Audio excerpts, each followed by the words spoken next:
For the next few hours, nothing exists except for Cleveland high school sports. Because the Quiet Brothers are here. Outlaw!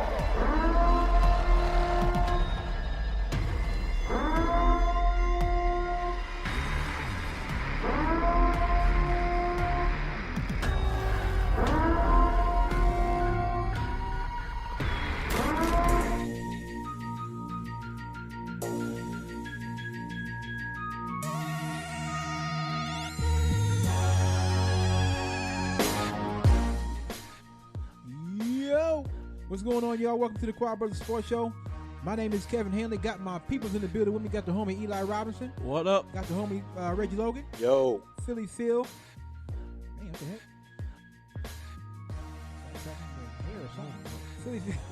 Philly Phil will be in momentarily.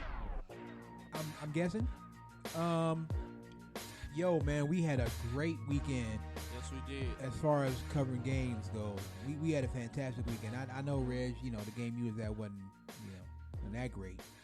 But all in all, I think we had a great weekend. So we covered 3 games this weekend.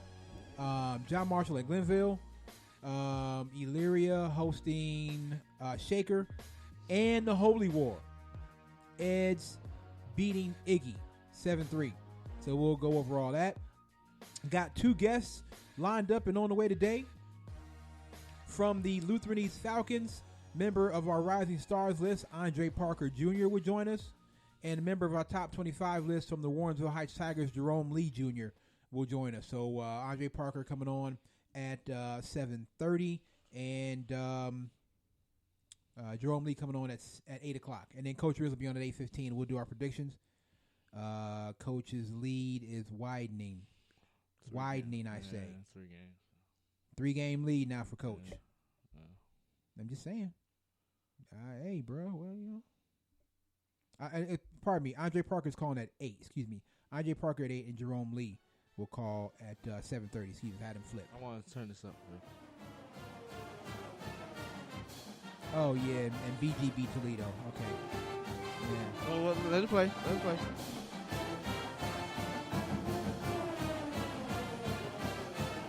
Just had to put the and BG stands at 2-4 now. Yeah, that's all right. Who you got next on the schedule?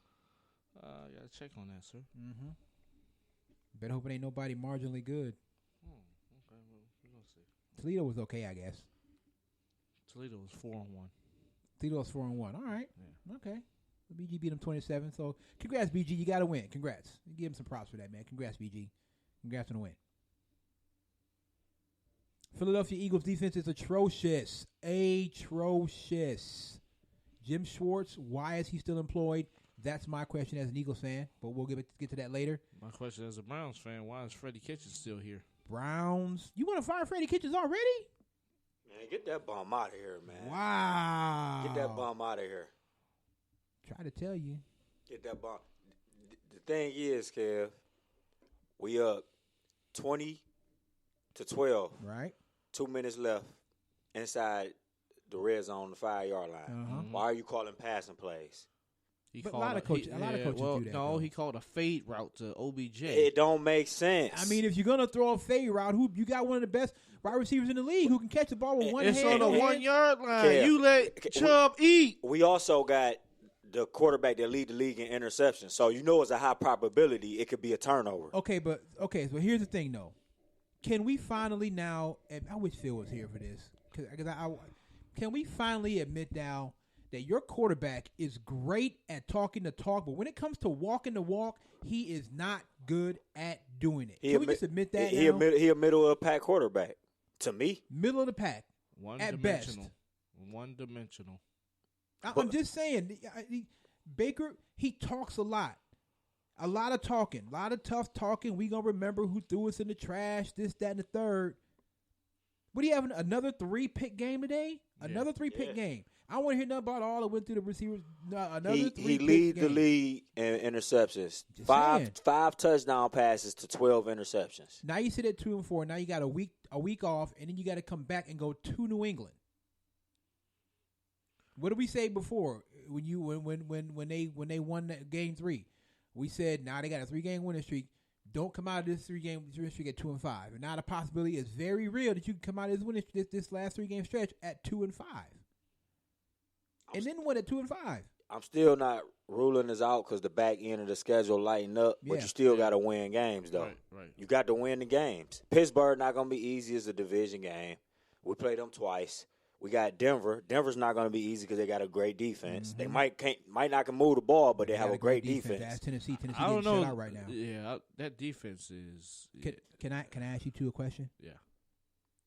You and you particularly, not Phil, but you two in particular. Are you guys ready to apologize to Lamar Jackson now? For what? First quarterback in history to throw for over 200 and run for $150. Lamar Jackson today. First quarterback in history to do it. I'm just saying. No. Not against the Cincinnati Bengals. That don't mean nothing. No. That means a lot. Not against the Cincinnati Bengals. Does. That means a lot. Stop hating on Lamar Jackson. You guys were wrong about Lamar Jackson. Just admit you were wrong about it. He a middle-of-the-pack quarterback with Baker Mayfield. Middle of the pack? Yeah. He hasn't played anybody. Oh, my Lord Jesus. He a middle-of-the-pack quarterback. Y'all just going to ride that one to the wheels. We held him to under 100 yards passing. I don't care what y'all did to him. And look what other quarterbacks been doing to our defense. So then he ain't played nobody. He played y'all, so he ain't played nobody, huh? And he couldn't get over 100 yards passing against us. Okay. I'm just saying. Y'all was wrong about Lamar. Just admit you was wrong about the young boy. He still can't throw the ball. I still see him not being able to throw the football. All right. But the Baltimore Ravens keep winning. They keep winning. And currently right now the Browns are losing ground to the team that they need to be catching. We on what? 2 games? About 2 games? Okay. And then they got to go to the Seahawks next week. It's going to switch up. It's going to shift. And really? You sure about that?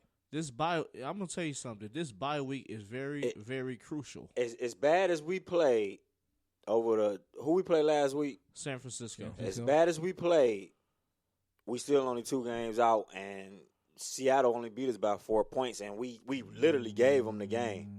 Come on, Reg. We literally gave Seattle the game. There was some questionable calls. I'm not going to blame it on the officials. I'm not going to blame it on the officials. But it was some questionable calls in that game. We was up 20-6, though. Exactly. We was up 20-6. We gave them the game.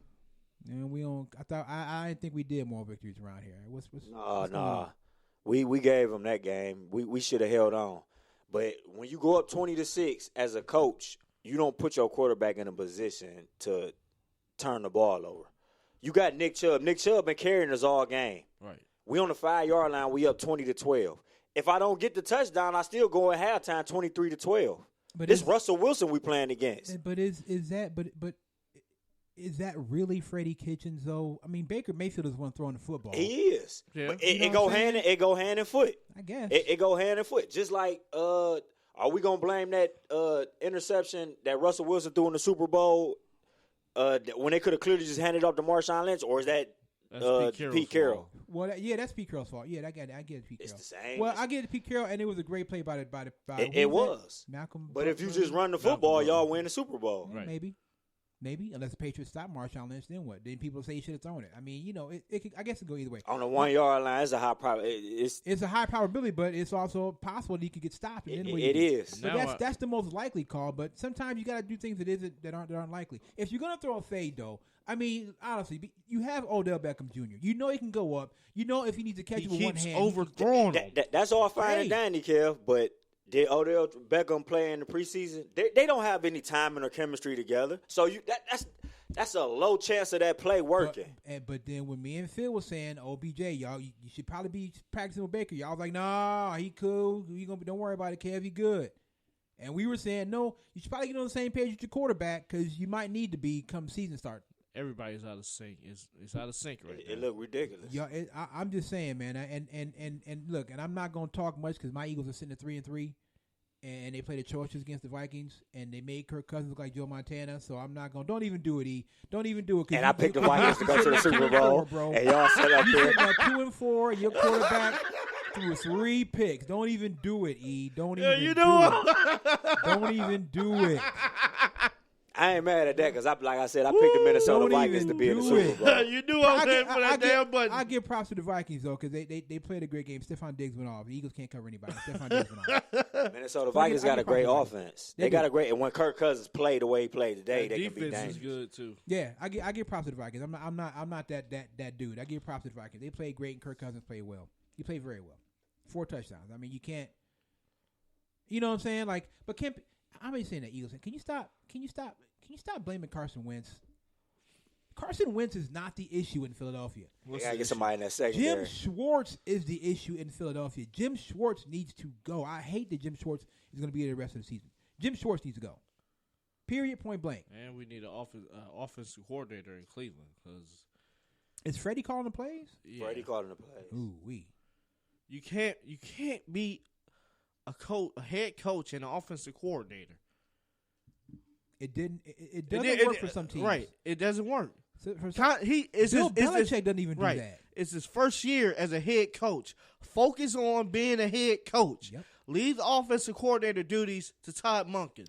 This is why we are a 2-4 football team. Number 1, Baker Mayfield leads the league in interceptions. Right. Number 2, we lead the league in penalties. That's not a recipe for success at all. At all. That's no why matter what level of high school, what level of football you playing. That's why I'm saying this bye week is crucial. They need to go in there. They need to figure out what's not working. They better get it right because they got to go try to slay the dragon next. They got to go try to slay the All right, dragon. hypothetically speaking, what if they go into Foxborough and beat the Patriots? It's not impossible. The way Tom Brady playing as of not late, impossible. it's not It's impossible. not impossible. They could go in there and beat. But New England. Russell Wilson, he That was picking us off, But the man. It's Russell Wilson. The first touchdown out, that first touchdown he scored, there wasn't a Brown within 10 No, it yards of wasn't. Russell Wilson. By the time they realized that he was running football, he was already 3.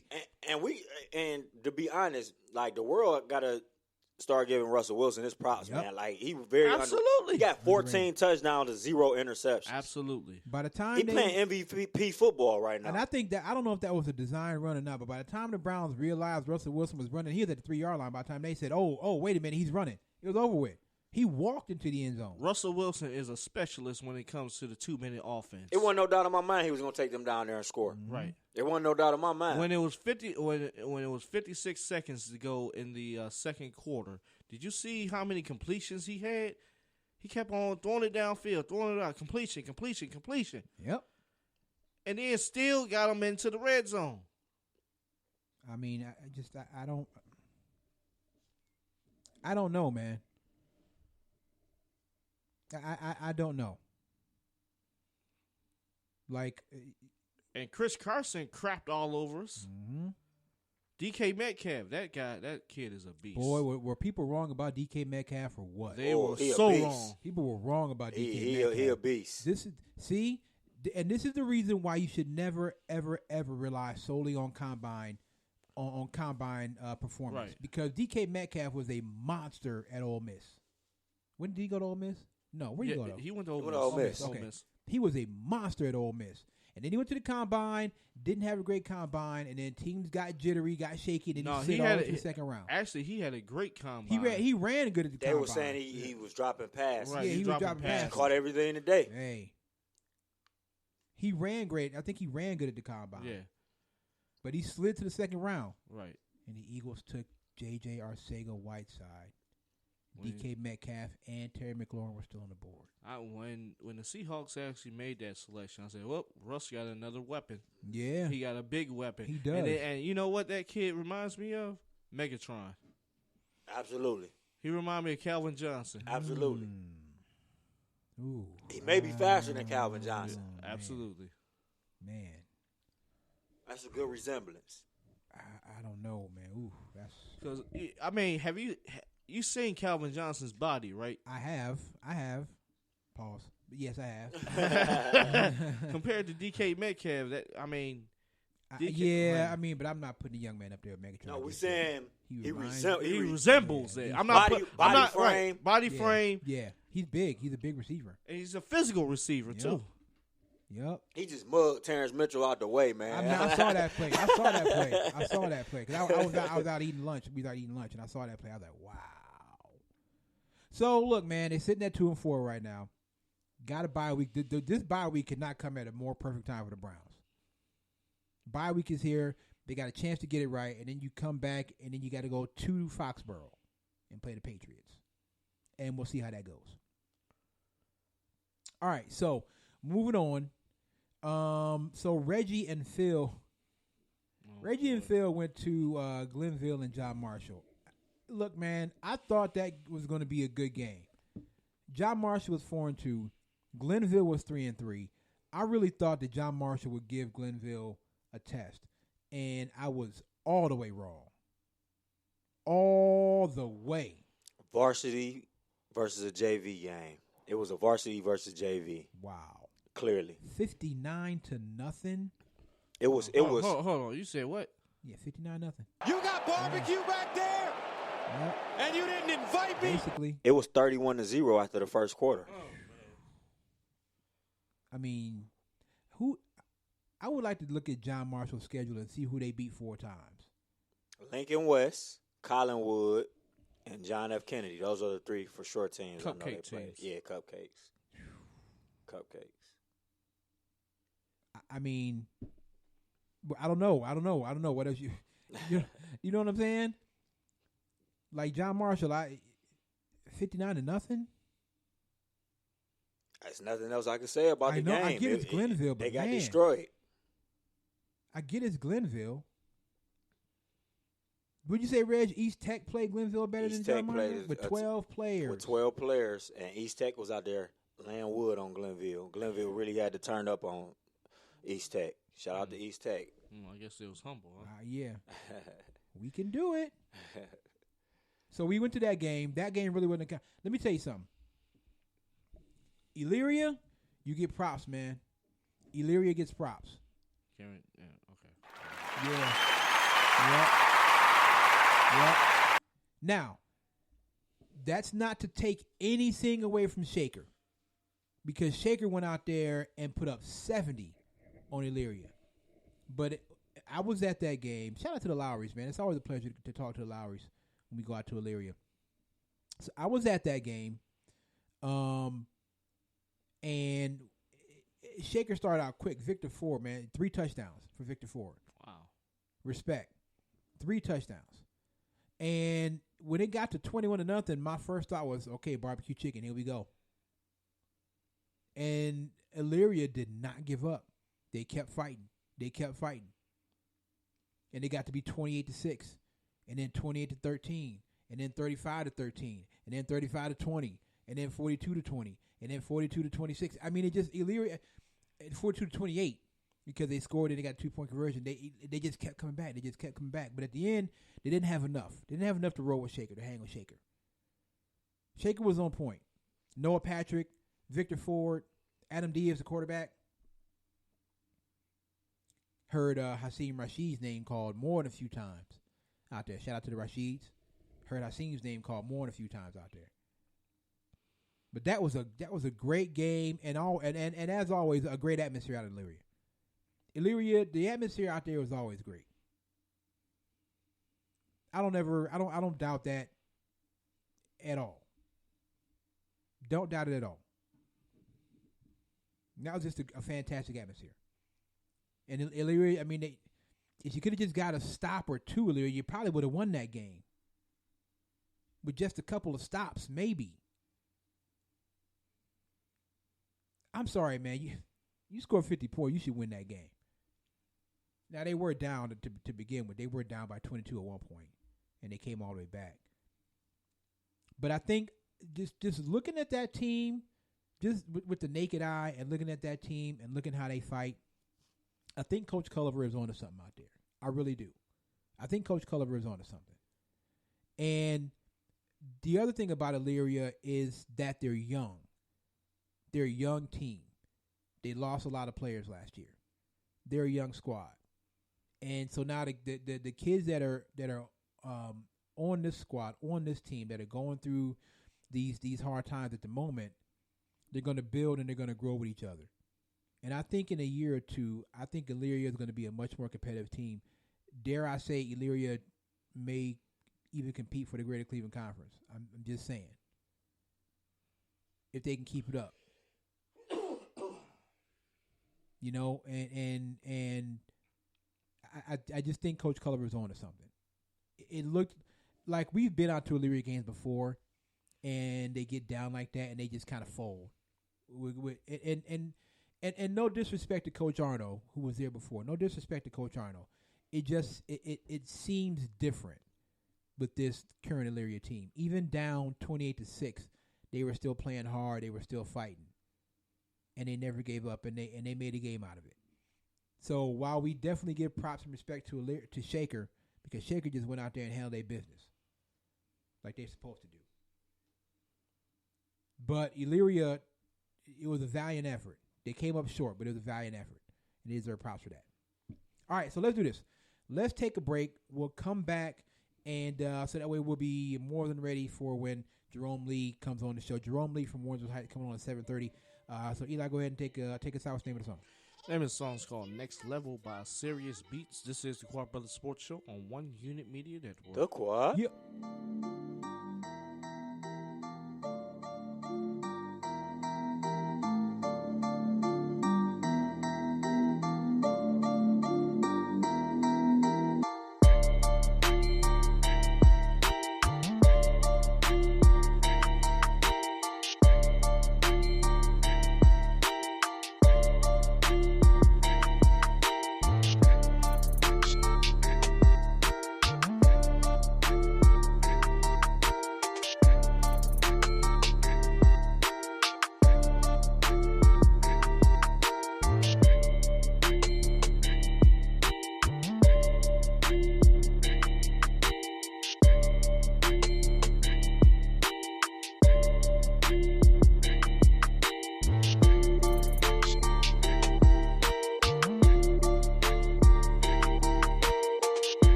Welcome back to the show. Jerome Lee Jr. from the Warrensville Heights Tigers coming up at 7:30. Don't look now, but the San Francisco 49ers are 5-0. They beat the Rams today 20-7. I'm just saying. 5-0. San Francisco 49ers if you need them. Super Bowl contender? I mean, I think week 5 is a little early for that, but definitely one of the best teams in the NFC at the moment. So we'll go over some of the scores from earlier in today. As we said earlier, Eagles defense is atrocious, and the Vikings beat the Eagles 38-20. Seahawks, of course, over the Browns 32-28. I want to hit that button so bad. It is final. Thank you, New York Jets in Dallas, in New York. The Jets beat the Cowboys 24-22. So thank you, New York Jets. Eagles stay even with the Cowboys at 3-3. And now we got a big game coming up next Sunday night. Eagles and Cowboys. Let's go. Yeah. Gotta have it. Yeah. Got to have it. Okay. I don't know where it's at. I think it's at Dallas. Yeah, it's at Dallas. It's in Dallas. Gotta have it.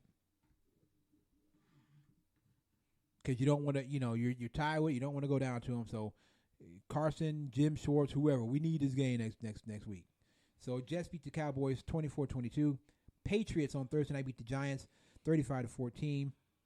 The Panthers this morning in London beat the Buccaneers 37-26. Jameis Winston had 5 interceptions. Ooh, Jameis. It's over. I watched that Bruh. game though. That line is atrocious. Tampa Bay? Yes. Yeah. Yes. Yikes. 5 picks. Saints beat the Jaguars 13-6. Look at What? you know he a Jameis hater. Your quarterback ain't doing much better than Jameis Winston, bro. I'm just They saying. just got shut out by the Broncos. Yeah. Okay. All right. Mariota was benched today. Benched, I say. They don't Benched. I'm sorry. They don't bench a Hall of Famer. No, he was benched. Benched, son. In the Suck Bowl, the Redskins beat the Dolphins 17-16. Deshaun Watson is the truth. Yes, The sir. truth. Mm. But y'all didn't need Deshaun Watson, though. That was that old regime, Yeah, man. okay. All right. I got killed earlier before the season started when I said Deshaun Watson was a top 5 quarterback. I tried to tell y'all He looking like he it. there. Houston goes into Kansas City and beats the Chiefs Get 'em outta here. 31-24. 2-game losing streak for the Chiefs. Bengals beat the Ravens 23-17. I'm sorry, Ravens beat the Bengals, 23-17. Kyler Murray, 2 wins in a row. Cardinals beat the Falcons 34-33. It's the Falcons, though. Hey, I don't care. Trash. I don't care. Free Julio. Don't care. Free Julio. Kyler Murray and the Arizona Cardinals. Kyler Murray is a rookie quarterback. He only about 5'11", if that. And he out there getting it done, helping his team get it done. Cardinals get the second win of the season. Niners again over the Rams 20-7, and the Broncos shut out the Titans 16-0. And tonight we got the Steelers and Chargers. Tomorrow night the Lions at the Packers. That's a classic matchup. Lions at Packers, yeah. I would have picked Detroit had it been in Detroit, because Detroit always seems to play the Packers tough at home. But going into Lambeau against King Aaron the 12th, I don't think so. The court jester. You gonna have to get that man his props sooner or later. I'm not. It's not gonna happen. You get that man his props. You can. I know you mad about the money. Number one, that was college, man. That was 2005. Bro. I don't care. That was college. What you doing betting that much money anyway on a college football game? What you doing? How much Something you illegal? bet it? $100. Mm-hmm. Who was they playing? Do you remember who they played that It was game? in like the Holiday Bowl or something. I mean, what you doing betting on the Holiday Bowl, bruh? The Holiday Bowl? Yeah. Come on, son. King Aaron the 12th going against the Lions tomorrow night. So yeah, 49ers 5-0. Deshaun Watson, he's looking like he might be an MVP candidate. I said he was going to win the MVP. I mean, you know what I'm saying? You got what? Who you got? You got Russell. I got Russell number 1 right now. You can't deny that. Russ and Deshaun is right there nipping at his heels. Yeah, and Pat losing some ground. You know. Christian McCaffrey is. You got to put Christian McCaffrey up there. McCaffrey, and I know y'all don't think so, but all right, we'll come back to that. Right now, we're going to go to the phone lines. Join us on the phone line. He is the running back for the Warrensville Heights Tigers, and he is a member of our top 25. His name is Jerome Lee Jr. He joins us right now on the show. Jerome, how you doing, my brother? Good. How about yourself? Doing good, man. Thanks for taking the time out of your night to join us, man. We really appreciate it. No problem. All right, man. Let's get right into it, man. So, you guys are not having the season that you were hoping for. Hasn't gone that well for you, admittedly. How do you stay focused and finish strong in these last 3 games? we're really just trying to change the culture right now. We're really just focusing on the LEL teams because we feel like we can shock some people in the LEL. Mm-hmm. We feel like we can upset some people, but we focus, we locked in, we still winning some games. We're going to win some games before the season is over. Now, let me ask you, and you don't have to answer this if you don't want to. Do you think that with you guys having a coaching change, do you think that kind of contributes a little bit to what's going on there at the moment? Not really. Not really. We're a young team, really. It's only a couple guys that started varsity it's only like 4 of us that started varsity or played varsity. So we're trying to get the young guys in, trying to improve them, trying to teach them. Okay. Now, speaking about the young guys, can you talk about your role as a leader on that team and how you've embraced that role? It's actually fun being a leader, trying to teach the young guys, and the young guys looking up to me. You know, they come at me at practice or throughout the school day, talk about I want to be like you or anything. But I'm just trying to show them how to be a leader instead of just not on the football field, but in the classroom, how to stay on their grades, how to talk to the colleges when they come in, different things to show them the way it's a way out of here, that they don't got to go back to the streets or anything. So we're just trying to push them each and every day to stay focused on the football field and in the classroom. That's what's up, man. That's a great answer. That's fantastic. Now, just to piggyback on that, Jerome, how do you keep yourself in good standing academically while you're balancing your athletic responsibilities?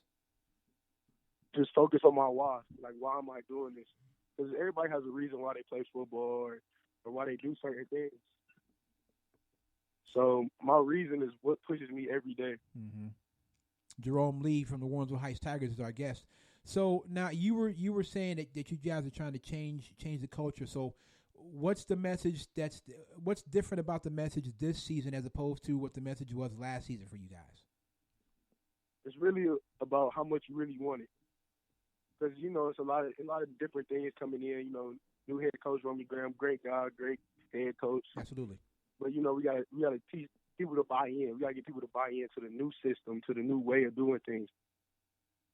Now, when you guys are in the midst of a season like you are now, how does the support from the Warrensville community help you guys get through a difficult season like this? They're still behind us. I'm glad they are. I'm glad they show up at the games. Because sometimes, you know, a lot of cities, you know, you go 0-5, first star, or here and there, and people don't show up anymore. But, you know, they still behind us, the superintendent, athletic directors, teachers, principals. They at every game watching us on the sideline, in the stands. So I'm thankful for them. Now, can you talk about, Jerome, your relationship as a running back with your offensive line and how important that is to you guys to be on the same page at all times? Yeah, we always have to be on the same page because if they don't open a hole or if I don't know what they're going to do at the moment, I can't cut or I can't make a move. So, you know, we've been hanging out, going out to dinner and stuff like that on the off season, or, you know, like Saturday nights, you know, hang out a little bit just so we can have that relationship. How long did that take, Jerome? At least I guess I should say, how long did it take for you to get to that point where you're patient and you can trust your offensive lineman? You know, sometimes those plays you got to wait and let them open that hole. How long did that take for you to get to that point where you're comfortable? You know that hole is going to open. You just got to be patient. A lot of that took a lot over the summer because, you know, we had a new couple guys come in. Mm-hmm. And so, you know, I had to build a relationship with the guys I really didn't know. So that took a minute, but after we found out and I got to know the person and we have to be getting on the same page, it just locked in. Can you talk about, just not with the offensive lineman, but just how you guys bond together as a team, as a family? How important for you guys is that to be together on one page, not just the offense, but the whole team? We always together.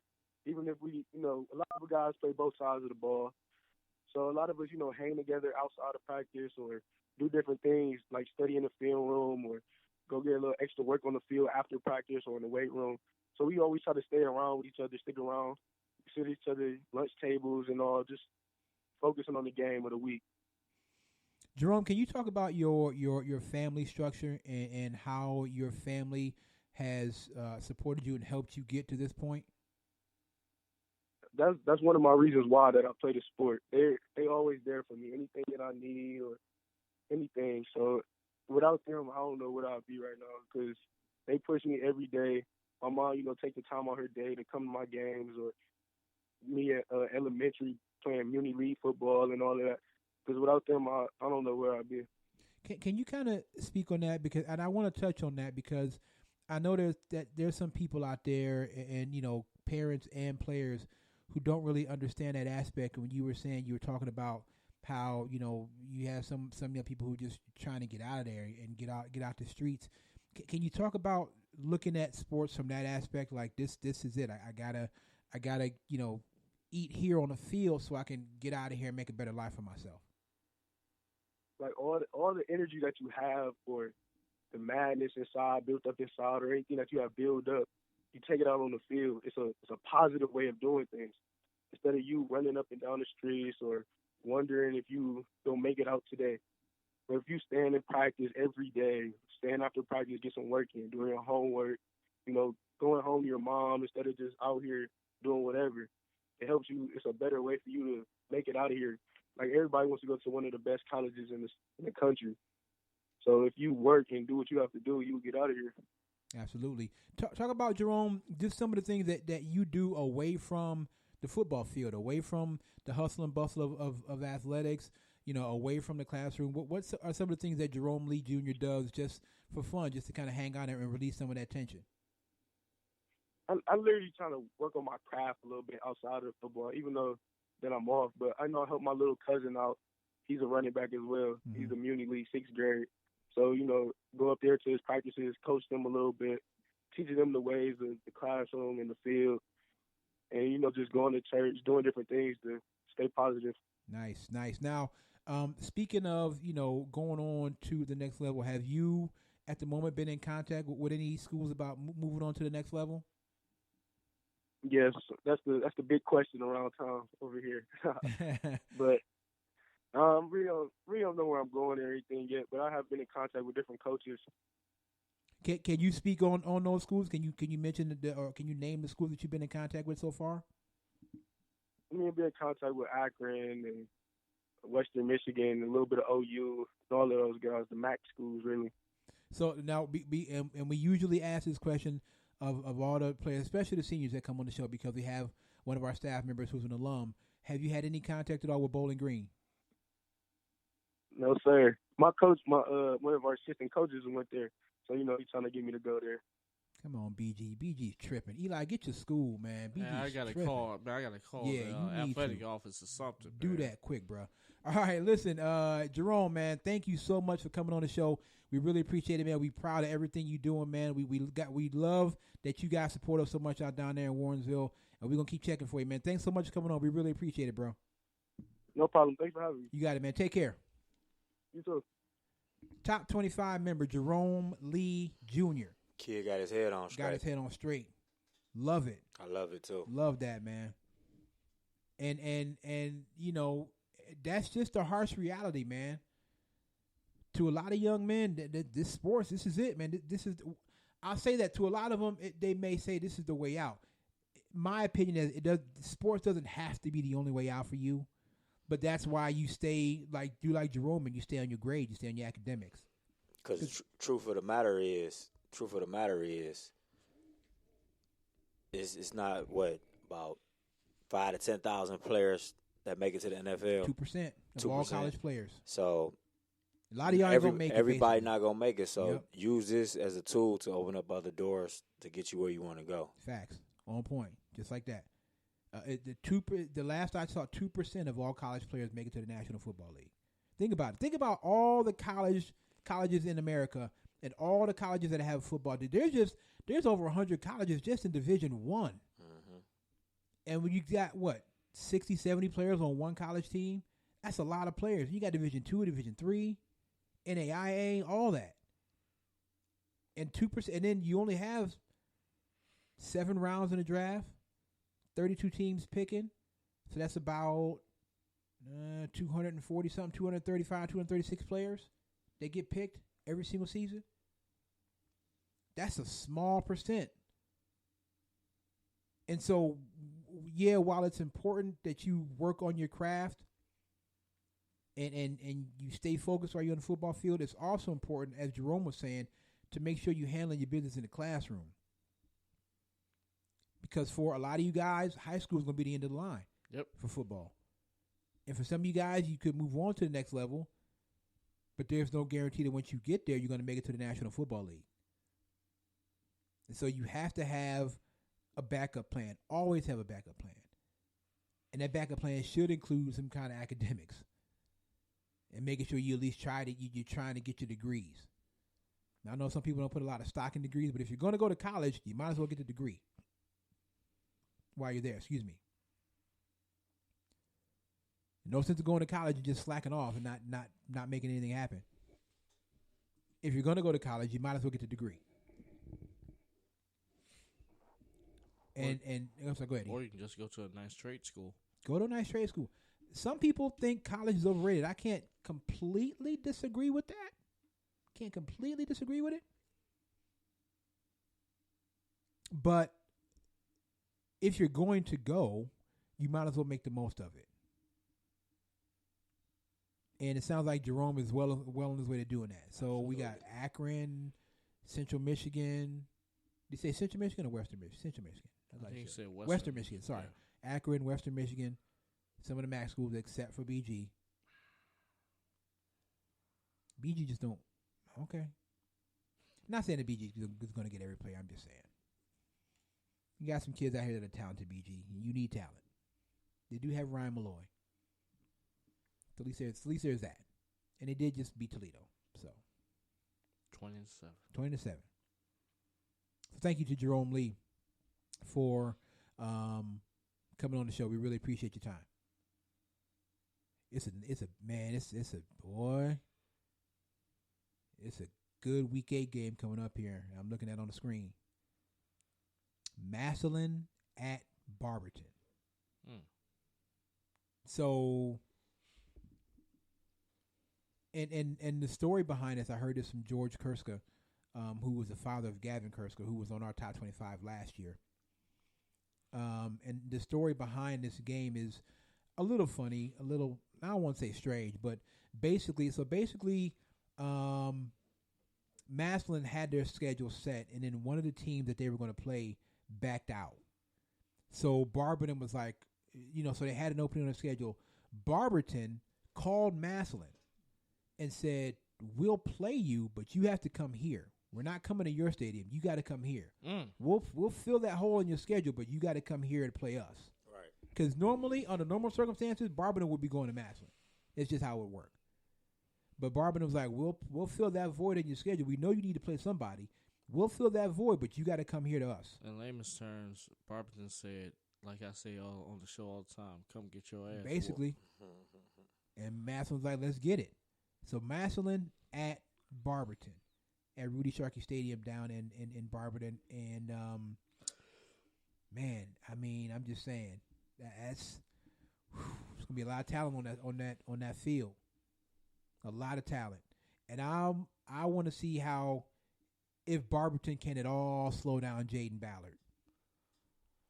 Jaden Ballard, sophomore wide receiver for Massillon, already committed to Ohio State. Already. As a sophomore. Speaking of Ohio State, they were off this week. And they come back and they take on Northwestern. I'm not saying that's a trap game, but, Northwestern has given us some tough games. Yeah, he's always played us well. Northwestern has played the Buckeyes well in some tough games. Are we playing? Penn State is coming here this year. Is that right? Or are we going to Penn State? I think they're coming here. They're coming here this year? Okay. Wisconsin is really the game that I'm looking for. Wisconsin is really who I'm kind of worried about that because Jonathan Taylor is going off. He's going off on a lot of people. Yeah. He's going off on a lot of people. And so that game, I wouldn't say it worries me a bit. It does worry me a little bit. Because right now, and by virtue, shout out South Carolina, by virtue of South Carolina beating Georgia, Ohio State is now ranked 3rd in the country. So if you can just run the gauntlet, man, we got to get through the gauntlet. Northwestern, Wisconsin and Michigan are really the last 2 games on the schedule. You know who I love to see play in the playoffs, though? Oh. Oklahoma and Alabama. Ooh, Jalen Hurts going up against the gold team. Yeah. I would love that. Because Jalen Hurts is out there. He He balling out there at Oklahoma, He man. the Heisman winner right now. Balling. As of right now, on my list. Yeah. Yeah. I mean, he is. I mean, I don't know, man. Look, and I get Tua is playing well out of Alabama. I get all that, and you can't have them both. But Oklahoma came up on one. Let Hurts and Tua go head to head in the playoffs. Boy, can you imagine some of the quarterbacks that could be in the play? You could have Hurts, Tua, and Justin Fields in the playoffs. Yeah. And then whoever else, the fourth quarterback you want to throw in. It'd be crazy. It would be crazy. So the top 3 are what? Clemson, Alabama, and Ohio State. Okay. All right. I can deal with that. And Clemson has, I can't remember their quarterback's name. Trevor Lawrence. That's it. The long-haired kid. Sunshine. Like, remember the Guess who was number Titans? 2? Guess who was the number 2 ranked quarterback in that class? Who's that? Justin Fields. Mm-hmm. Who was at Georgia? Right. Yeah, Georgia miss him now. Well, who would y'all rather have right now, though? Tua or Fields. No. Tua or Hurts? Who would you choose between? Oh, man. How Hurts? I think it would depend on what offense I was running, because I don't think Alabama and Oklahoma run the same offense, obviously.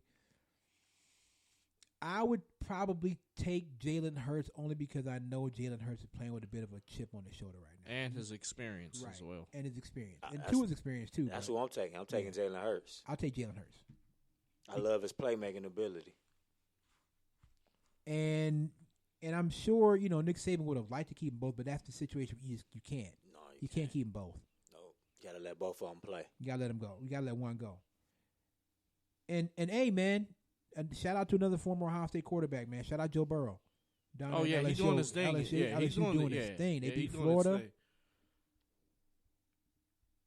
So I'm looking at some of these top 10 these scores. Michigan crushed Illinois. Well, not crushed. 42-25. That's Illinois. Yeah, they haven't been good since Juice Williams. Wow, that's a throwback. Yeah, Juice Williams, man. Oklahoma beat Texas 34-27. Hey, look who else won. Herm. Arizona State beat Washington State 38-34. Appreciate you. Wisconsin blanked Michigan State. That's the one game right there. I'm like, man, when we gotta play them boys. I'm telling you, Wisconsin always plays us tough. Always since what 03 when we was when we lost, when we were supposed to predict when we were predicted to go to the national championship again. What you got over there, Reg? Some fruities. Yeah, let me get. Yeah, I appreciate you, brother. Let me get. When Lee Evans was playing, I told y'all Utah wasn't no joke, man. I know you can say it was Oregon State, but Utah's ranked 15th. Beat Oregon State 52-7. Utah is a pretty decent team. Wow, Cincinnati is ranked number 21. Mm-hmm. Sure are. Oh, Cincinnati got one of the kids we covered? Yeah, Arquan Bush. Okay. Yep. Yeah. And Justin Woodley's going there next season. Yeah, Woodley a beast. Yeah. Cleveland Ice ain't. Yeah. That's not a team you want to play in the playoffs this year. Nope. Not at all. You know who else is having a great season? Mayfield's having a great season out there, too. Yeah, they are. Mayfield's having a great season out there. Beachwood's having a nice season. Yeah, my mentor boys out there balling. Uh-huh. Mayfield's having a good and their one of their linemen, I believe Dominic Amato, messaged us earlier and said, "Watch out for Mayfield. We're going to have a breakout season." And he was not lying. He said it and he meant it. They're having a breakout season out there in Mayfield. Yo, man, hey, just switching gears totally. Anybody else freezing? It's cold outside, man. Yeah, I don't like it. I don't like it. Not at all. Man, I went to my girl's soccer game on Saturday morning. Bruh, I was out there freezing my tail off. It's the fall, it's baby. Here. Yeah, it's here. I mean, I know. I ain't ready yet, man. I'm not ready yet. I'm not ready. The best thing about it is I won't have to cut the grass. That'd be the best part about it. Right. You know what I mean? Yeah. Other than that, because I haven't cut my backyard in a minute, so that's grown. It's like that's gonna be. I gotta do it tomorrow. That's gonna be a struggle. I just did mine. Unless it rain. Is it gonna rain? It's not supposed to rain. No, I don't think it's supposed to rain. I gotta get there and cut it. It's gonna be a struggle, man, for sure. So let's do this. It's 7:50. We got Andre Parker Jr. coming on at 8. Let's go ahead and take our break. We'll get out. We'll come back. We'll talk to Andre, and then at 8:15, Coach Reeves will come on. We'll do our predictions, and then we'll finish up. So, Eli, what's the name of the song? The name of the song is called "The Road" by Serious Beats. This is the Quad Brothers Sports Show on One Unit Media Network. The Quad. Yep.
Welcome back to the show. Andre Parker Jr. from the Lutheran East Falcons coming up at 8 o'clock. So let me do this real quick. So I want to put this out there. If you are a producer, if you know a producer, if you make beats, if you know somebody that make beats, we are looking for new music for our show. We played music during the breaks in our songs. We're looking for new music. You know somebody that's got some beats, they hot, trying to get them put on. Hit us up in our inbox, IG and Twitter. We are also looking for new intro music for the show. So if you're a producer, if you make beats, if you know a producer, anything like that, man, hit us up on Twitter and IG. Just make sure that the person you're trying to put on ain't whack. That's all we ask. Make sure they're not whack. And maybe we'll put you on. Got to get some new music, man. Got to freshen it up. You know what I mean? And we've been saying all along, maybe we want some new intro music or whatever. So if you out there, man, you a producer, you make beats, you know somebody that make beats, hit us up. Now, that being said, are we going to pay for the music? Doubt it. We trying to give you some free advertising. You know what I'm saying? So you can help us, or we can help you. We'll get your music out there. We'll give you all the credit. We ain't trying to take credit for the music or nothing like that. We'll give you all the credit. We're not trying to take credit for that. That's not what we do. We ain't trying to take nobody's credit. We'll give you all the credit for the music. We're just trying to see, man. Hey, man, we got some producers out there that made some dope beats. They want to get their music out in front of a lot of people. So hit us up. So what now? What do the Browns do at this point? Go back to the drawing board. Which would consist of what? Getting rid of Kitchens? You can't want to get rid of Kitchens already, man. It's just so frustrating, you know. Yeah, like, you need we that. got all this talent, and like, what, we 4 now? 2-4. Should they have kept Greg Williams? Yes, I always wanted Greg Williams. I did too. But now, in my opinion, you need to stick with Freddie Kitchens. You need some continuity. At least for this year. You need some continuity, yeah. Now I wouldn't even know. Give him at least 2 seasons. Nah, he got to the end of this season. Yep. Reg, you're not. But this has been you guys' problem since you've been back. I understand that, but you we keep got a switching 4-year window right now. We got a 4-year window. We ain't got time to waste. Nah, I think you need to give Freddie some time. See, you got it or you don't got it, and it look like he don't have it. Nope. I mean, it's not like you don't. You can't say you don't have talent. I'll tell you what you do need to do, though. This offseason, this draft, and this offseason should be spent fixing that offensive line. I agree. Whatever pick you guys get in the draft, that should whoever the best offensive lineman available, because you need guys all across the board. There ain't nobody on the line that should be safe. But you really need a competent replacement for Joe Thomas. That's what they really need. Because Greg Robinson ain't dying. So. No. Chris Hubbard ain't good either. And I don't know if they're going to make a trade for Trent Williams. They should. They have to give up a lot for him, though. I mean, come on, that price should be But down you know, the thing about it is, no, not for Trent Williams. Heck no. Washington going to get something for Trent Williams. He hasn't played this season. Washington going to get something for Trent Williams. They're gonna. He's still a high caliber offensive lineman, probably the best left tackle available out there. And you guys, I believe, don't even have a first round pick this year in the draft coming up, do you? Because you got OBJ. So you don't have a first round pick, and you need offensive line help. Wait a minute. Wait, we do have a first round pick this year. Yeah. Who? Our own. I thought we gave it up for OBJ. Right. We gave it up for OBJ for this past season. Not Okay. for 2020. Okay, so you have one for 2020. Okay, so then whatever pick you get, you need offensive line help badly. And what the hell is wrong with Denzel Ward and Greedy Williams? Why aren't these 2 dudes playing? They hurt. 4 games in a row. They hurt. probably gonna bring them back on the bye. Greedy got what, a after the hammy? bye season. Both of them got hammies. Okay, they hurt. You don't want them to go out there and hurt it more. I mean, it's kind of smart because they gonna bring them back. Let them after the bye. See how they go after the bye week. They probably get major treatment these next couple of weeks. Let them see how they feel after the bye week, and see if they can participate fully in practice and whatnot and get everything set there. Because you don't want to rush them back. That's what you don't want. So let them see. And maybe your quarterback will get his hand on straight during these next couple of weeks. I don't know. He better. But something's got to change because 2-5 is not, especially if Baltimore keep winning, 2-5 ain't going to get it. We're going to go on the run. It's just we're going to beat the bad teams, but I want to see us playing better football doing that in the process. And then you also got to think, after week 8, Kareem Hunt will be back. Yeah. Right? Yeah. So. It can be fool's gold, though, if you don't get better. Like, But what do you do now? Do you sit Nick Chubb? no. That's the thing. They're going to split the carries. Right. Because Chubb needed, we really using Chubb a lot right now. Mm-hmm. Like, you got to, if we plan on making the playoff push, we're going to need them fresh going on the back end of the season. I mean, our back is Dontrell Hilliard. Yeah. I don't think that Chubb minds being used a lot like that. I don't think Chubb minds. I'm not saying it might cause problems. He fumbled, by the way, today. Yeah, he did. He wouldn't be, he's not the It was first a good back play to by fumble. the defense. Yeah, he won't be he's not the first back to fumble. He'll be all right. He did fumble today. But I don't know if he's going to just willingly, especially because let's be honest, Nick Chubb is playing at a high level right now.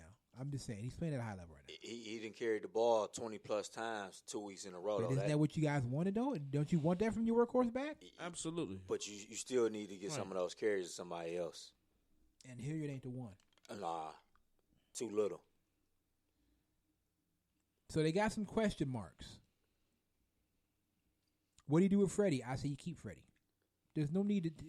Honestly, talking about firing Freddie Kitchens after 6 games is just no. John Dorsey need to be in his ear, man, about giving up that the offensive coordinator duties because it's not working. Like I said at the top of the show, he needs to focus on just being a head coach. They need offensive line help. But that doesn't. They need offensive line help, and they need their quarterback to stop turning the ball over. They need those 2 things first. And start throwing more touchdown passes. Stop turning the ball over. 3 interceptions in a game is not acceptable at all. Again, your quarterback talks the talk, but has yet to walk the walk. And then when you look at those they bad interceptions. Very bad. Yeah, the receiver, Odell could have caught the behind the back pass. And who else? Every interception, it was a behind the back pass. Hilliard. Right. Behind. You got to put the ball in front of your receivers, man. And look at this. Look at this tweet here. Just retweeted by the homie E Goldie. Emmett Golden. What's up, man? Emmett Golden just about 5 minutes ago retweeted a tweet from Josina Anderson at ESPN. Said that Rashard Higgins told Josina Anderson he didn't know why he didn't play. He told Josina Anderson after the game he thought he would play today, and he doesn't know why he didn't play. He doesn't know why Freddie didn't play him. I don't know why neither. He's clearly our third best receiver. He's better than Antonio Callaway. And actually, that's Baker Mayfield's safety boy. Yes, it is. So there you go. Higgins was told he would play, and then didn't play, and doesn't know why he didn't play. Or maybe he knows and he's just not telling Josina Anderson. That's the coach's decision. I'm telling you, that it's something fishy that's going on with Freddie Kitchens and telling these players that they're not playing or whatnot when we kind of need them on the field. Avery Smith ain't suited up all year. Jannard Avery. He was the second leader on the team in sacks last year. Yeah. I mean, I don't know. I'm not into firing a coach. He just got 6 games into a season. He's just making bad decisions, though. He's making bad decisions, but your team's not executing. That's not on Freddie Kitchens. They're all professionals. Go out there and execute. Offensive line, you need to block better. Baker Mayfield, stop turning the ball over. You know what I'm saying? Like, can Freddie be blamed for some of it? Yes, but it's not all Freddie Kitchens. You're going to head in the foot. Your team is not executing. The Browns are not executing right now. They're just not. If I'm the head coach of the Cleveland Browns and I know I have a struggling quarterback that turns the ball over a lot, I'm up 20-6. I'm gonna play a very conservative football game. But then, are you playing? You're playing not to lose. You're not playing to win. You're playing not to lose. I'm up 20-6. I'm telling my defense to go get us, hold it down. But it's the Seahawks, the Russell Wilson and the Seahawks. They couldn't hold it down. Listen, the Seahawks. When you got a team up there, like that, with the Seahawks, and you leave them 20-6, you keep stepping on their neck. You don't let them come back in the game.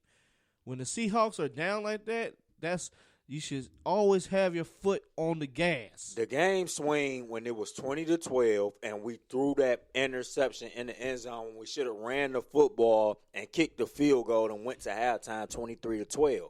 You got a 2-score lead. Now the Russell Wilson is pretty much predictable. You can't run and then come off the play action and bootleg how they were doing. They have to pass. You got Myles Garrett, who leads the league in sacks. It's putting us in a good situation. Yeah. I don't know, man. I don't know what they're going to do. Still waiting on R.J. Parker Jr. from Luthern East. I don't know what they're going to do. But they better figure it out these next 2 weeks. Because who do they have after New England? Denver. Okay. At Denver or at home? At Denver. At Denver. So they got to go to Foxborough and then 2 Mile High. Yeah. Okay. And then you got to come back and play the Pittsburgh Steelers, who will love to put the dagger in our season. No matter who's under center, they sure will. They will love to put the dagger in our season. And from what I talked to a friend of mine who's a Steelers fan. He's like, I love the way Hodges is playing. He's like, I like it. I love the way the kid is playing. Mason Rudolph, who knows when he'll be back? Because that was a scary injury. Mason Rudolph was on another planet. Who knows when he'll be back? And you're right. Pittsburgh would love to just. They would do. Isn't it crazy? The Pittsburgh Steelers will be picking in probably the top 5. I'm trying to think of when the last time that happened. The Steelers are picking in the top 5. Ben Roethlisberger, 2004. That's a long time, boy. Well, no. Ben Roethlisberger. Ben Roethlisberger was the 11th. No, pick. he was the 11th pick. My bad. I don't know when they picked in the top 5. It's been a while. I think it's been a while since they picked that high, because I don't think they're going to win many games this year. I just don't. I mean, it's Pittsburgh's own fault because they went up and got Devin Bush, made that trade and got Devin Bush and wasted all those draft picks. Yeah, I guess you could say that. But they also don't have their number one, their main quarterback. Now they got their number 2 quarterback. Right. So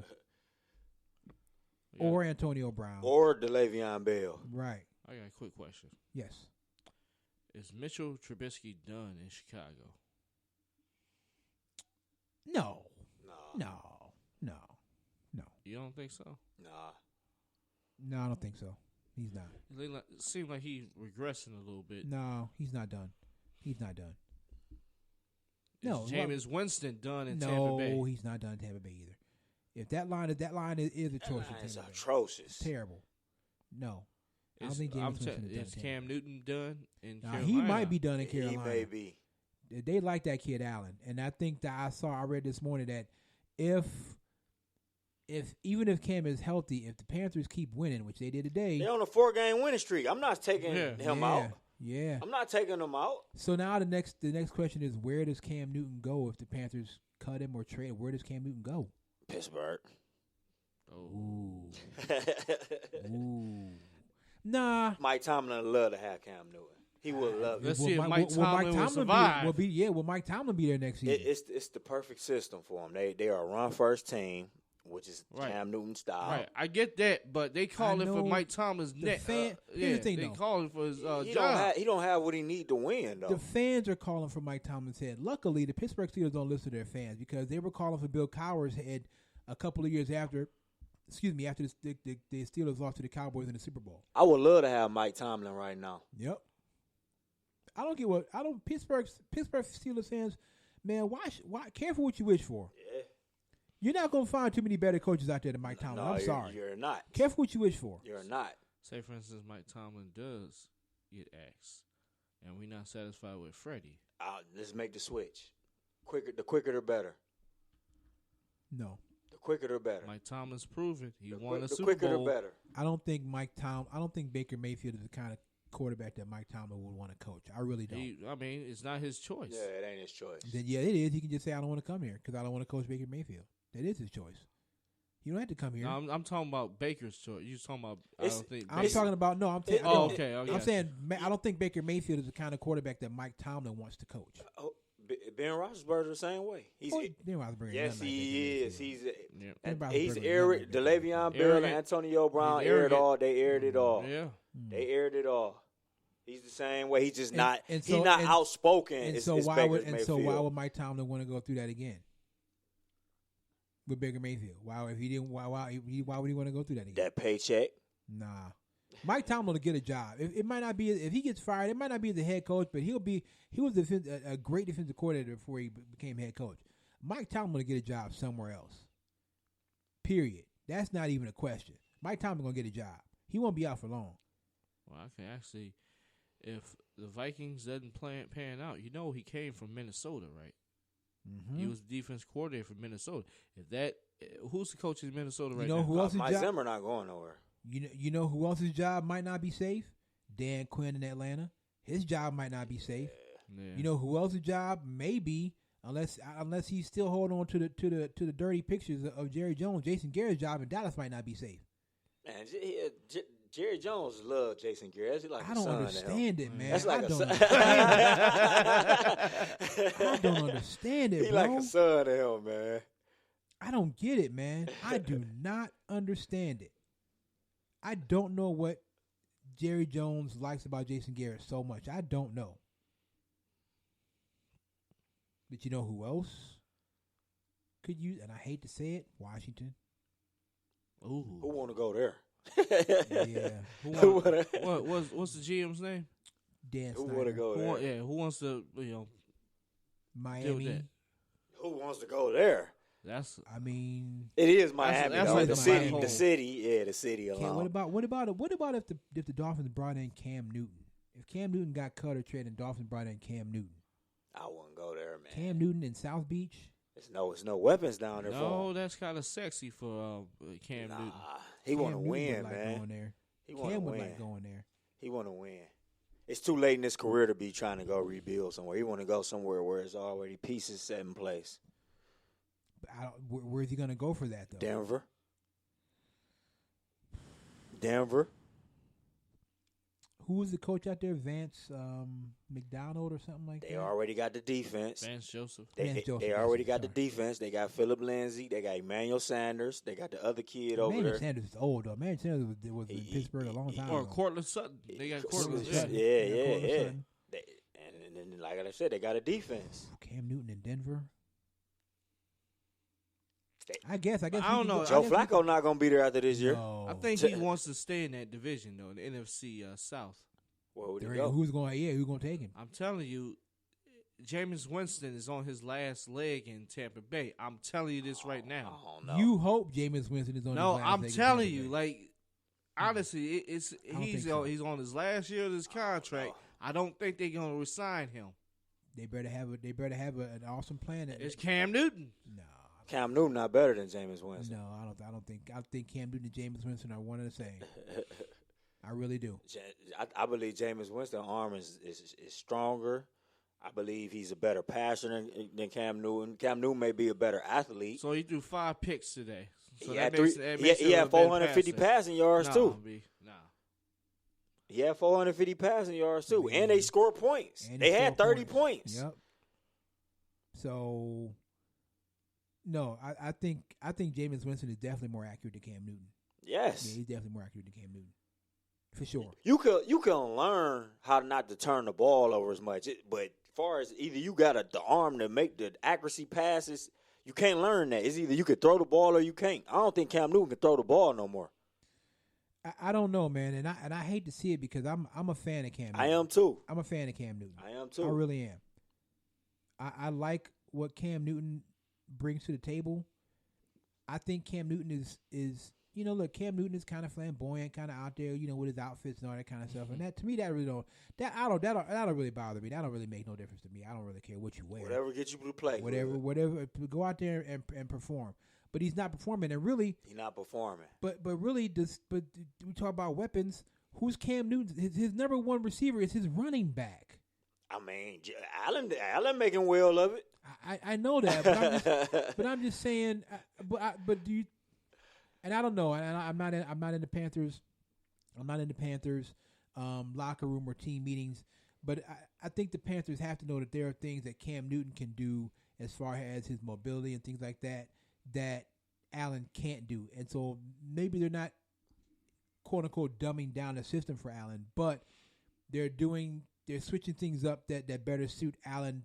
You know what I mean? Like maybe they're not running the same plays for Allen that they were for Cam Newton. But I don't know. But it's a what have you done for me lately? It is. Right. It Lately, is. Allen It got is. me 4 wins in a row, so this is who I'm rolling Yeah, with. if I'm the Panthers, even if Cam Newton's healthy, I can't. I can't break no can't. winning streak up. No, I can't. I can't get rid of Cam. We 4-2. We were 0-2 when he entered the ball game. I can't We're get rid of 4-2 now. Yeah, I can't do that. Sorry. Cam, you got to sit and just be it. Look, man, be a good Act like you teammate. hurt. Just play the hurt role for the rest of the season. Oh, or no, you know what? No. Because that would, man, listen, Cam Newton can't do certain stuff, and they kill Cam Newton in the media for it. You know what you do, Cam? If they keep Allen in there, you be a good teammate. And coach him and coach him up. Encourage him. Don't sit on the sideline with the towel over your head. Coach him up. Talk to him. Show him what you're seeing, things like that. And then it'll be a team that'll sign him. It'll be a team that'll sign him. Yeah. At the end of the day, Cam Newton's still a top 20 quarterback. Yep. And honestly, maybe a change of scenery will be good for Cam Newton. Maybe his time in Carolina is just over. And maybe he needs a change of scenery. All right, man, we'll go back to that. You know what time it is. It's 8:15, and as usual, he's on time with the car. Coach Riz, what's up, Coach? Hey, good evening, guys. How are you? Good, man. How are you? Very well, thanks. All right, Coach. So I know you're in the same age range as me. So I'm going to tell you, in the words of Roscoe P. Coltrane, good news. Coach, you got a 3-game lead. Oh, that's very nice. Oh, tell you what, the Solon game was huge, huh? It was, and Eli made some questionable picks. Yeah, I'm gonna tell you what. So Eli, he picked Eastlake North, he picked Valley Forge, he picked Cheney, and he picked Iggy, and he was wrong on all 4 of those. So Eli went 11-4. You went 12-3. I went 12-3, and Phil went 9-6. Reggie is unfortunately out of it. Reggie is he just on the sidelines, sitting on the bench while the rest of us playing the game. It's a wrap for Reg. So you now are sitting, Coach, at 70-20, and you got a 3-game lead with 3 games left in the season. So if you just do the same thing for the rest of the season, Coach, the belt will be yours. All you got to do is the same thing for the rest of the season, and that's it, man. Stay solid. I just got to stay solid. Stay solid the rest of honestly, if you can if he can get another 1-game lead over Eli for next week, that's pretty much locks it up, right? Because Eli wouldn't be able to come back. If he's up over Eli by 4 games, or even if he just stands pat, if he's still up by 3 games after next week, that's it. There's only going to be 2 games left. So you just got to be up by 3 games after next week, Coach, and the belt is yours. So I like to hear. You should see Eli right now. Oh, boy. my God. Yeah, he ain't happy about it. All right, so let's get into Coach. Coach, these guys, Coach, they want to fire Freddie Kitchens already, these two, Eli and Reggie. They want to fire Freddie Kitchens already after 6 games. It's funny. I've had a couple of my former coaches said the same thing to me. I don't know, it's only been 6 games, and he has made some questionable calls, and I agree with that. But you got to let him kind of grow in his position, and let him learn from. And hopefully, sometimes you don't, but hopefully he learns from his mistakes. Comes from a great background, great pedigree. I don't know. Like I said, he's made some questionable calls, but his team's not helping him either. There's some things that are going on that aren't helping him either. I just think it's way too early for that. I mean, people are jumping off the boat. I'm not jumping off the boat yet. It was today was a tough one though. Today was hard to watch, especially they couldn't get out of their own way in that second quarter. It was killing me. Hey, Coach, did you have any doubts in your mind when Russell got that ball? He was going to take them down there and score. I did not. No, it's kind of. It seems like some of those quarterbacks just have that it factor, don't they? You just kind of know no matter what you do. There's not a lot you can do. He creates so many problems, but I did. We didn't come away with points and things like at certain times, and it seems like in the NFL more than any other level, you don't get points, and that's why they kick all the field goals. You got to get points. Yeah. You have to get points all the time, and no, I didn't. I thought you kind of know what's coming when he gets the ball. That's for sure. And it's time to start giving him his credit. I think he's too underrated, and I think he's a top 3 quarterback in our league. He's pretty good. Yeah, he doesn't get much pub. Maybe because he's out there on the West Coast. Probably. I don't know, but I agree with you. He doesn't get a lot of pub for being really good. I mean, they were showing his numbers. 14 touchdowns to 0 interceptions. I didn't realize how good his numbers are. They're pretty impressive. Imagine if Russell Wilson played in New York. Yeah, exactly right. Just saying. All right, so let's get to it, man. Let's get to the picks. Here we go. Yeah, don't be getting me off topic here. I gotta stay on topic. I threw in a couple that might. I try to throw a couple curveballs in these games this week. So, all right. So let's start with the one that I'm really interested in. Massillon going on the road to Barberton. Coach, I'll let you pick first. Well, I'm gonna go. Barberton just had, Aurora Mahalik out there at Aurora does a great job because they Aurora got Barberton this week. I think Barberton is about back to play well, but I think and Massillon's gonna be too much. I'm gonna go with Massillon. All right, Eli. I'm gonna go with Massillon. Reggie. Barberton. Ooh, look at Reg. Oh, okay. Reg's like, I might as well. I'm out of it. I might as well. And I will take Massillon because Massillon is just, at this point, Massillon is just dominant. Massillon's putting up it seems like they're putting up 50 every single week. All right, so I still think all roads go through Hoban. That's my. I think we're gonna see a rematch. Massillon and Hoban again. Yeah, I think we'll see a rematch. All right. You know what you're going to see in the semis this year, though, because they're in the same region this year. Mm-hmm. Let's go. Beechwood at Kirtland. Now, I will say this. When I was out at Beechwood, young man that played at Beechwood, his name is Andre, came up to me and said to me, come to the Kirtland game. We're going to beat Kirtland. That's what he said to me. This was 3 weeks ago. That being said, I'm taking Kirtland. Coach? Yeah, Kirtland up front. I think Beechwood having a great year. Damien's doing a really, really good job this year. Kirtland's really, really good up front. I'm going Kirtland. Reggie. Beechwood. That hard pick. Go ahead, Reggie. Eli. Kirkland.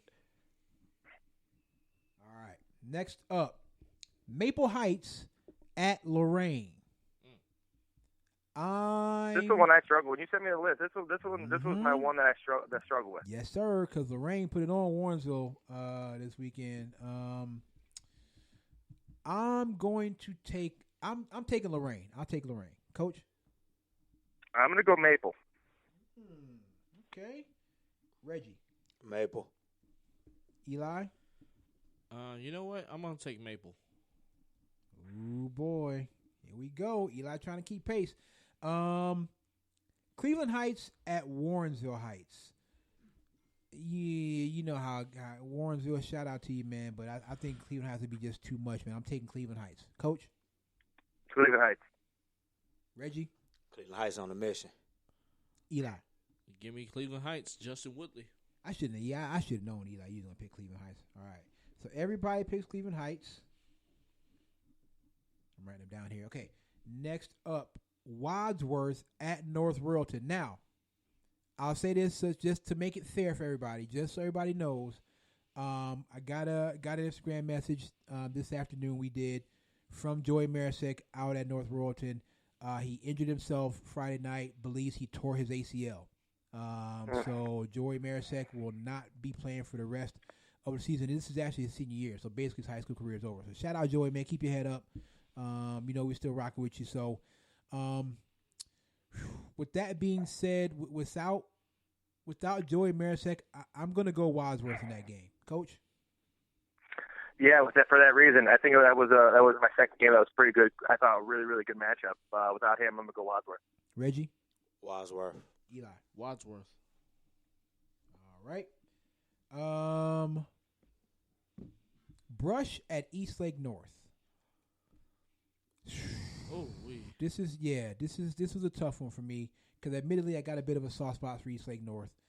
But man, I've seen Eastlake North.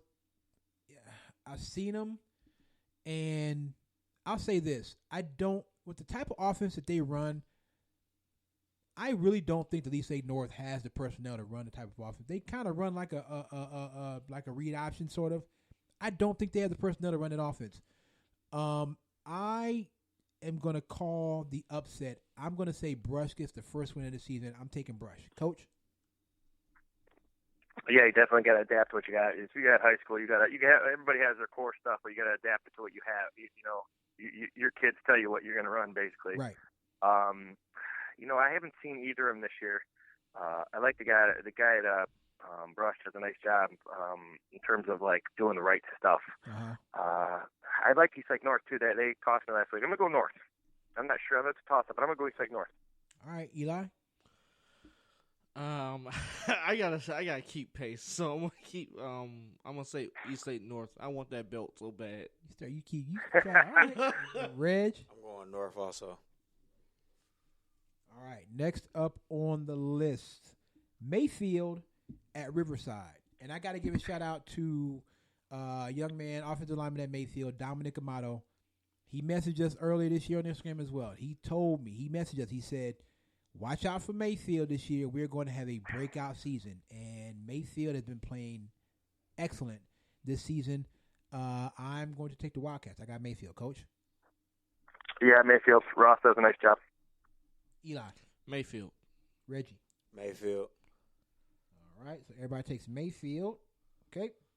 Next up, Minner at Shaker. For a split second, I thought I wanted to take Shaker Heights. But then I said, Kev, they're playing Minner. What's wrong with you? So I'm taking Minner. Coach? Minner is really good. I mean, they're really, really good. Minner. I mean, Minner, when you guys say Minner has a chance to win it all, there's no question. Yep. Go Minner. Eli. Minner. Reggie. Minner. All right. So, next is Iggy at Cincinnati Moeller. Man, Iggy played hard. They just had that one drive Saturday last night where they gave up the touchdown to Eds, but their defense played tough all night long.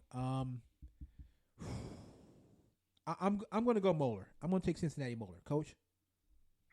Well, Moeller just got beat up pretty good by Elder last week. And I was kind of shocked by that. I don't know if Moeller's as good as they've been. It doesn't mean they're not, for them, they're still a pretty good team. I'm going to go Iggy. Iggy's going to bounce back. Iggy's not one of those schools. They got, those schools, some schools when you have a big game, Division 2 or 3 school, they got tons and tons of kids. They'll be rested. They'll be ready to go. All right, Eli? I'm going with Iggy. Reggie? I'm going with Iggy also. I love Iggy quarterback. Yeah.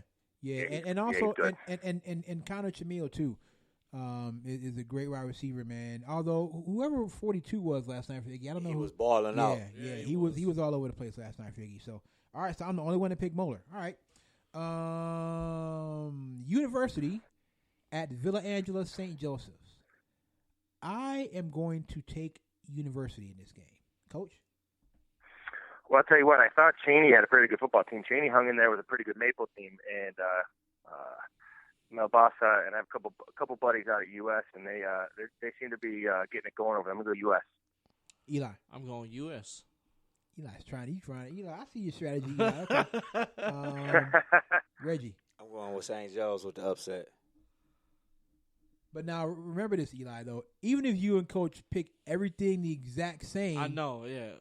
You need to hope that Coach, you need to try to mix it up. Because if you and him pick everything the exact same, after next week, the belt is Coach's. That belt's looking good. Yeah, if you pick everything the same. It sound like Coach got you shook. Yeah.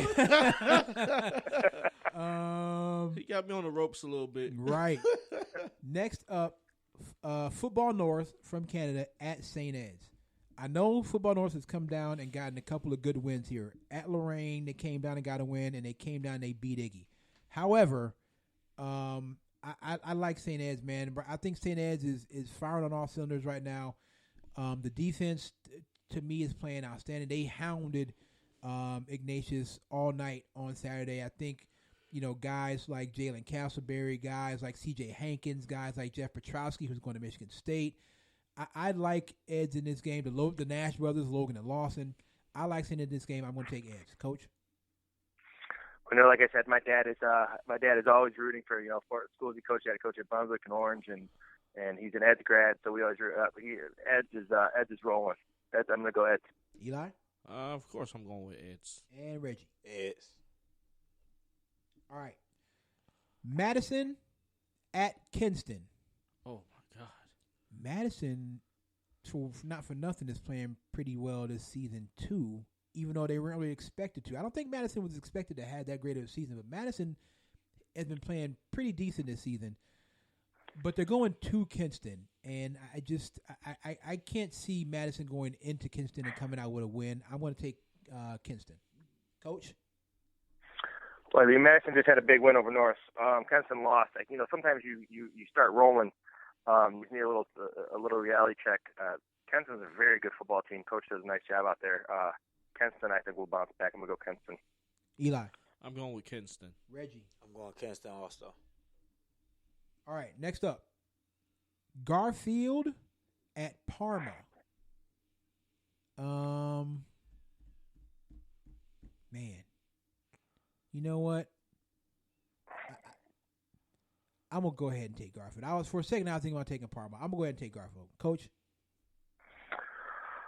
I think Parma teams they've been hung in there against Rocky River last year. I haven't talked to my guys at school or anything. Garfield's, like I said, they're getting a little bit better and better each week. I know they tons. I mean, there's so many young kids they're playing. I still think Torrance last week he had a 96-yard reception. I still think Parma's going to struggle tackling him. He's a big, strong kid. I'm going to go Garfield. All right, Eli. Give me those Bulldogs. And Reggie. Garfield. All right, next. And I'm sorry, man. What can I say? I got a soft spot for the Senate, okay? JFK at Glenville. I'm taking Glenville. I already know what it is. Reggie? You know who I'm taking. Shout out to my son, too. He had a touchdown, fumble recovery, and a sack. All right, Coach? Glenville. Eli? I'm going with the Ville. Shout out to my uncle, Coach Robinson. All right, last one, and this is another one I threw in to kind of throw a little bit of curveball in there. Lutheran West at Brooklyn. I'll be honest, I have not seen Brooklyn play at all this year. So because I have seen Lutheran West play, I'm going to go ahead and go Lutheran West. Coach? Lutheran West. Eli? I'm going to go with Brooklyn. Lutheran West. All right, so all the picks are in. If everything stays the same and Coach comes out of next week with a 3-game lead, it's a wrap. And the belt will be going to Coach. Eli's looking at the belt right now, praying to God that something happens and Coach goes like 11-4 or 10-5, something like that next week. He's praying. I see the way he's looking at the belt. He doesn't want to lose it, but he might have to. Because it's going down. So let me jump over here to our NFL scores, and I have to take the book with me. I keep forgetting to grade the book so I can tally them up, but we do these just for fun anyway. So let's go to the NFL scores for today. I'm sorry, for next week. So I'm going to start with the game that interests me the most because thank you to the New York Jets for beating the Dallas Cowboys today. Because really, the Eagles' defense is atrocious. Jim Schwartz has got to go. I can't take watching his defense struggle like this every single week, and I think the Eagles need Deshaun Jackson back in a major way. That being said, let's go ahead and start with the Sunday night game. Eagles at Cowboys. Just like the coach picks the Browns, you know I'm never deferring from the Eagles. I'm taking Philly. Coach? Well, I don't have to take the Browns. I got a bye week, so I'm pretty happy about that. Let's go with Cowboys. Eli? I'm going with Dallas. Reggie? I'm going with the Eagles. The Cowboys lost Amari Cooper today. I don't think they're going to be one-dimensional. My man. That's what I'm talking about, Reg. Chiefs at Broncos. Chiefs are on a 2-game losing streak. That's a Thursday night game. You know what? I'm calling Denver with the upset. I'm going to go Denver. Coach? That's a tough one. In Denver? Mm-hmm. In Denver. Thursday night. Yeah. I'm going to go Chiefs. They're not going to lose 3 in a row. All right, Eli? I'm going to go with the Broncos. And Reggie? Yeah, I got to go with the Chiefs. I don't see them losing 3 in a row. All right. Texans at the Colts. Deshaun Watson is an MVP candidate. MVP. I mean, there's just no other two ways to slice it. He's an MVP candidate. He's doing major work for Texans. It's in Indianapolis, but I'm still taking the Texans on the road. Coach, what about you? Well, I think he falls into similar category as what's his name from today. He's the guy's underrated. I mean, he beat a very Wilson, good Chiefs yeah. team today. I'm gonna go Texans. All right, Eli I'm gonna go with Houston. and Reggie. Dabo Swinney says you pass up on him like passing up on Michael Jordan. I'm going with Houston. He did say that. He did say I that. did say that. He could have been a Brown, but I digress. Rams at Falcons. I know the Rams lost to the 49ers, but the 49ers, if you need them, are 5-0. I'm going to go with the Rams. Coach? Rams. Eli? Rams. Reggie? Rams. All right. I think Dan Quinn's job might be in trouble. Yeah, I think you're right. Just saying. Coach, let me ask you a question. If you were a Steelers fan, would you fire Mike Tomlin? If you were the Steelers, would you fire Mike Tomlin at the end of the season? No. My thing is we've come such a generation of like immediate results. Yep. And he has been so successful for so long. You're looking at AB and this the drama he's brought, and Steelers did a great job of not letting that out because that drama just didn't start. It seems like I'm a real big Mike Tomlin fan. But that even being said, I don't like the quick changes. Football just doesn't work that way. You got to give, I would say it's almost like a transition year. Losing Ben, losing those guys, I would say no. You got to keep him. I'm a big fan of his too. All right. Jaguars at Bengals. I'm taking the Jags, Coach. Jags. Reggie. What's the QB name? Minshew? Yeah, I'm a believer. Yep. All right. Eli? I'm gonna go with Jags. I call Minshew Uncle Rico from He Napoleon does look like Dynamite. Uncle Rico. Yes, it is. Dolphins at the Bills. The Buffalo Bills are probably the surprise team of the AFC. They're sitting at 4-1. I like the Bills. Their defense is great. I think I'm going to take Buffalo, and Miami is horrible. You already know that. Coach? Like you said, Miami's a special kind of bad right now. I'm going to go Bills. Eli? Bills. Reggie? Bills. Vikings at the Lions. I got to give it up, man. Kirk Cousins played really well today. Shredded the Eagles defense, 4 touchdowns. And, credit where credit is due. He played well. And Stephon Diggs balled out. So it's in Detroit. You know what? I'm going to take Detroit. I think the Vikings come back down to earth a little bit. I'm taking Detroit. Coach? Yeah, he's that's kind of his thing. He plays well. He's up and down. He's kind of a roller coaster. I'm going to say he's going to be down a little bit after a big win. I'm going to go Lions. Reggie? I picked the Vikings to be in the Super Bowl, so I'm rolling with the Vikings. Eli? You like that? Okay. You like that? All right. No, not really, but you pick Minnesota. Okay. Raiders at the Packers. Man, I love King in the 12th, man. But just because I want to do it, I'm going to pick an upset. I'm taking Oakland. Reggie? I don't know the situation with Adams. I know he's not playing tomorrow night, so I don't know how long he's going to be out. But I'm going to still take the Packers. Coach? It's going to start getting cold in Lambeau. I'm going to take Packers. All right. Eli? Oh, no, I ain't gonna You ask know what? Yeah.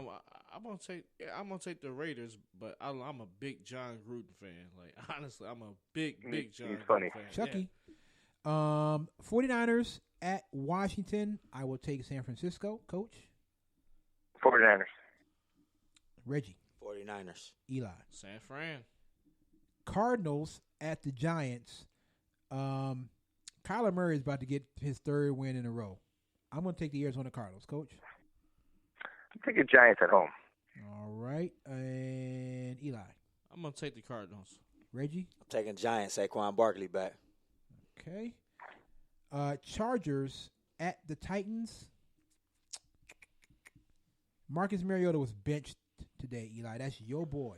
Benched. I told you they don't bench a Hall of Famer, right? So that's why they bench Marcus Mariota, because they don't bench Hall of Famers.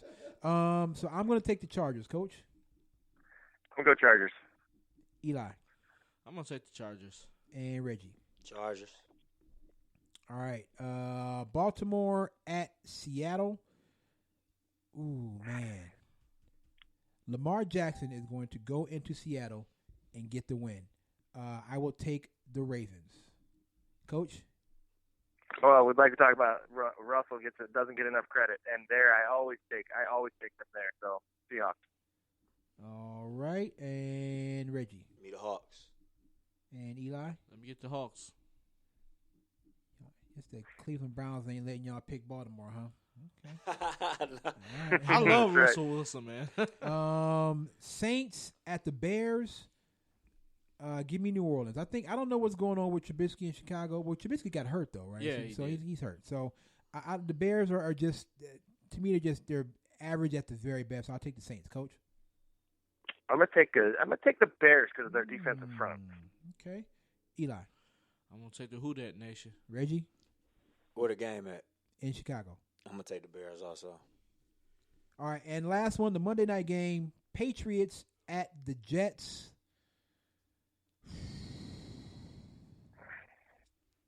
I'm taking the Jets. Whoa. Coach? I am also taking the Jets. Mm-hmm. Whoa. Yes, sir. Eli? I'm taking New England. Mm-hmm. Reggie?